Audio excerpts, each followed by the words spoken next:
لیکن جب اس کے ساتھ ہم آرٹیکل 8 کو رکھتے ہیں, وہ جز ہے فنڈامنٹل رائٹس کے چیپٹر کا پارٹ ہے, تو وہ زیادہ سگنیفیکینس ہے اس کی ایز کمپیئر ٹو 239, کیونکہ جب وہ آرٹیکل 8 کہہ رہا ہے کہ کوئی ایسا قانون جو بنیادی حقوق کی وائلیشن میں ہوگا, وائڈ ہوگا, تو سپریم بات ہوگی. تو اسی وجہ سے جتنے کورٹس نے بھی اسٹرائک ڈاؤن قانون کیے ہیں for being incompatible with the constitution, وہ آرٹیکل 8 پہ ہی ریلائی کر کے کیے ہیں. اس وجہ سے اس کی انٹرپریٹیشن یہ ڈیولپ ہوئی ہے اوور دا ایئرس, جو پاکستان میں ہوئی ہے. ہماری جورسپروڈنس سیٹلڈ ہے, سارے ججز اس پہ ہیں کہ ایسا قانون جو بنے گا آئین کے خلاف ہوگا, یا ایسی آئینی ترمیم جو سیلینٹ فیچرز کے خلاف ہوگی, اس کو سپریم کورٹ اسٹرائک ڈاؤن کر سکے. رائٹ. بس سلمان صاحب, آن دا براڈر کینوس ہمیں سمجھ آ رہی ہے, ہمیں جسٹ بھی سمجھ آتی ہے کہ یہ سب کچھ کیوں یا اس کے پیچھے انٹینٹ کیا نظر آ رہی ہے, بٹ اگر سپریم کورٹ کی جانب سے, کیونکہ اور آلریڈی آج پہ ایک پٹیشن جا بھی چکی ہے سپریم کورٹ میں, یہ جو آئینی ترامیم ہے ان کو کالعدم قرار دینے کے حوالے سے, اور وفاقی حکومت کو اس میں استدعا کی جا رہی ہے کہ آئینی ترمیم سے روکا بھی جائے اور اس کو غیر آئینی قرار دیا جائے, بٹ اس قسم کے کسی بھی ممکنہ اسٹیپ کو آپ نہیں سمجھتے کہ وہ اگین جو ہم ٹرائیکوٹمی آف پاورز کی بات کر رہے ہیں اس میں ایک اور پلر کی, یعنی کہ لیجسلیچر کے ڈومین میں کوئی انٹرفیرنس نہیں کنسیڈر کی جائے گی؟ دیکھیں, یہ تو آپ دیکھیں گی نا کام سٹارٹ کہاں سے ہوا ہے. کیا لیجسلیچر ایک پلر کو ختم نہیں کر رہا, مطلب کہ اس کو irrelevant کر رہا ہے, یا اس کے جو ونگز ہیں یا اس کی جو پاورز ہیں اس کو اسٹرپ آف کر رہا ہے؟ تو وہ اگر انسٹیٹیوشن ہے تو اس نے اپنے آپ کو بھی تو بچانا ہے نا. جب ایکسٹرا آرڈنری سرکمسٹانسز آتے ہیں تو آپ کو ایکسٹرا آرڈنری ایکٹ کرنا پڑتا ہے. تو اس میں آپ ذمہ دار کس کو سمجھ رہے ہیں پھر, یعنی کہ ساری ذمہ داری سیاستدان ہی کی ہے؟ جی دیکھیں, آپ خود دیکھ لیں نا, اب بیٹھے بٹھائے ان کو کہاں سے خیال آ گیا, ان کے پاس تو کاپی بھی نہیں تھی لا منسٹر کے پاس رات 11 بجے تک کا مسودہ جو تھا اس کی, ان کو کہیں سے آیا ہے, یہ پوسٹ مین بنے ہوئے, نہ انہوں نے پڑھا ہے, یہ بیٹھ کے کہ ہم اس پہ سائن کریں گے اور اس کو پاس کر دیں گے. تو یہ تو ایک پورا ایڈونچر تھا کہ جوڈیشری آف پاکستان پہ ہم نے حملہ کرنا ہے اور اس کو قابو کرنا ہے, اس کو کمپرومائز کرنا ہے, اور قاضی فائز انصاف صاحب کو مسلط کرنا ہے آن دا فیڈرل کورٹ اگلے 3 سال کے لیے. نہیں, اس کی آ کے وضاحت آج اعظم نذیر طاہر صاحب وفاقی وزیر قانون وہ آ کے وضاحت دے رہے تھے. وہ کہہ رہے کیوں ایسا سمجھا جا رہا ہے, چیف جسٹس صاحب نے اس ملک کی سمت کا تعین نہیں کرنا, وہ ایوان نے کرنا ہے.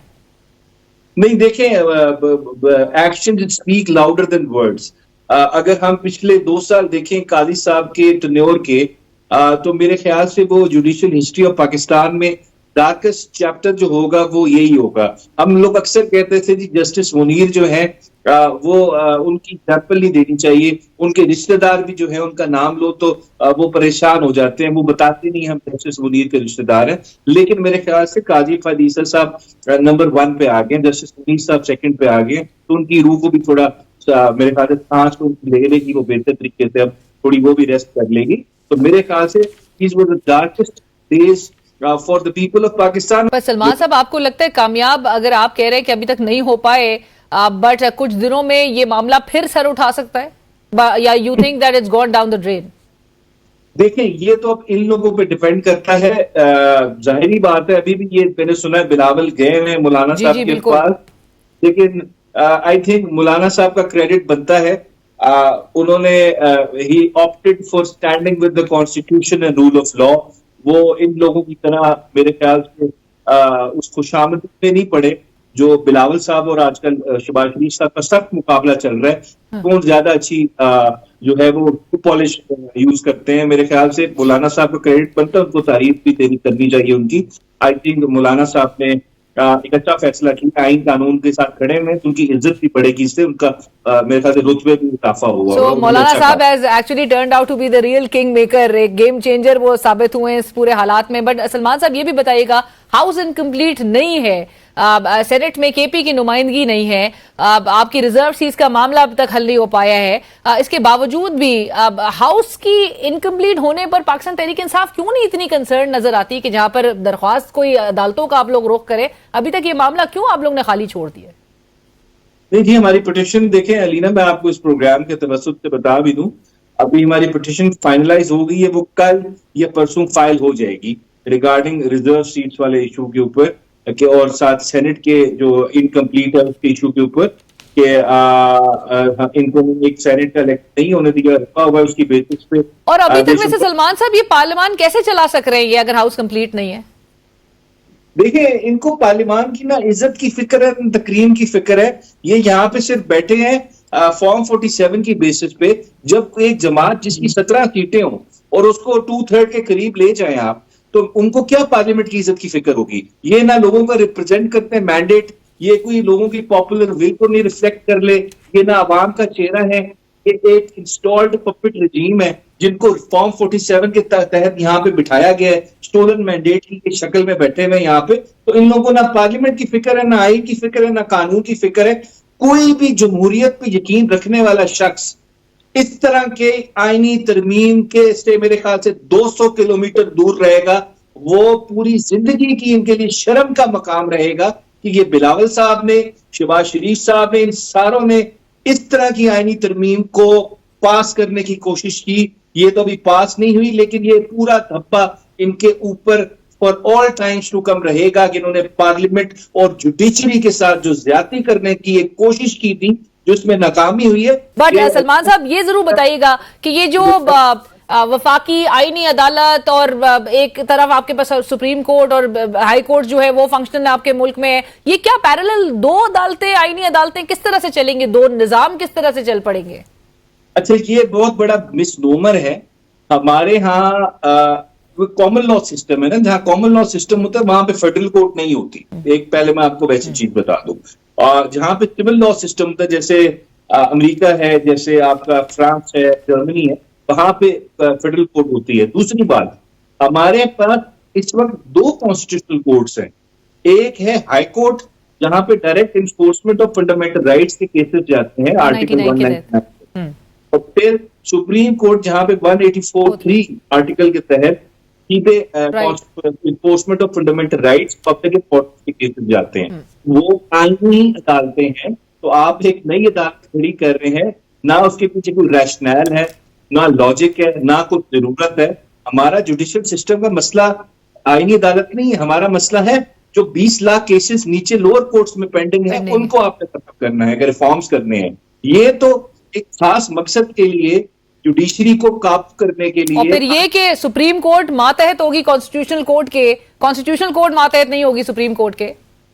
ہاں اب دیکھیں آپ, نہیں چلیں کانسٹیٹیوشنل کورٹ اوپر ہی ہوتی ہے, لیکن اس کورٹ میں ججز اپوائنٹ کون کر رہا ہے؟ The president on advice of the prime minister. Absolutely پارلیمانی کمیٹی جو ہے وہ ٹیبل کرے گی. بالکل ایگزیکٹو برانچ اپوائنٹ کر رہی ہے ججز آف دا فیڈرل کورٹ جو سپریم کورٹ سے بھی اوپر ہے. تو یہ آپ کا سیپریشن آف پاورز اور ٹرائکوٹمی آف پاور پرنسپل کہا گیا. ریپبلک کا بیسک جز جس کی اوپر آپ کا پورا آئین کھڑا ہوتا ہے, پوری اسٹیٹ کا کانسیپٹ کھڑا ہوتا ہے, اسی کو آپ توڑ کے سائڈ پہ پھینک رہے ہیں. تو فائدہ کیا پھر اس طرح کی جمہوریت کا؟ آپ بادشاہت کر رہے ہیں. بادشاہت میں کیا ہوتا ہے؟ ایگزیکٹو جو ہوتا ہے وہ بادشاہ ہوتا ہے, وہ کسی کو جواب دہ نہیں ہوتا, نہ عدلیہ کو نہ لیجسلیچر کو. آپ بادشاہت چاہ رہے ہیں, ایک کانسٹیٹیوشنل مونارکی بنانا چاہ رہے ہیں, اس کی شیپ میں آپ ایک بادشاہت کو بس ایک کانسٹیٹیوشن کا نام دے کے, ڈیموکریسی کا نام دے کے آپ بادشاہ بنانا چاہ رہے ہیں جو کسی کو جواب دینا ہو. اس کے نیچے جوڈیشری بھی لگی ہو, لیجسلیچر بھی لگا ہو, ہر کوئی اس کے نیچے لگا ہو. جیسے پردے واحد کی حکومت ہوتی ہے, خواہشات پہ چلتی ہے, قانون پہ نہیں چلتی. اور اس پر یہ کہا جائے کہ یہ سب کچھ جو کیا جا رہا ہے وہ عوامی مفاد میں کیا جا رہا ہے, جمہوریت کی بقا کے لیے کیا جا رہا ہے. تھینک یو سو مچ سلمان صاحب, بہت شکریہ ہمیں جوائن کرنے کے لیے. پروگرام کی ٹیم علینا شگری کو اسی کے ساتھ اجازت دیجیے. اللہ حافظ.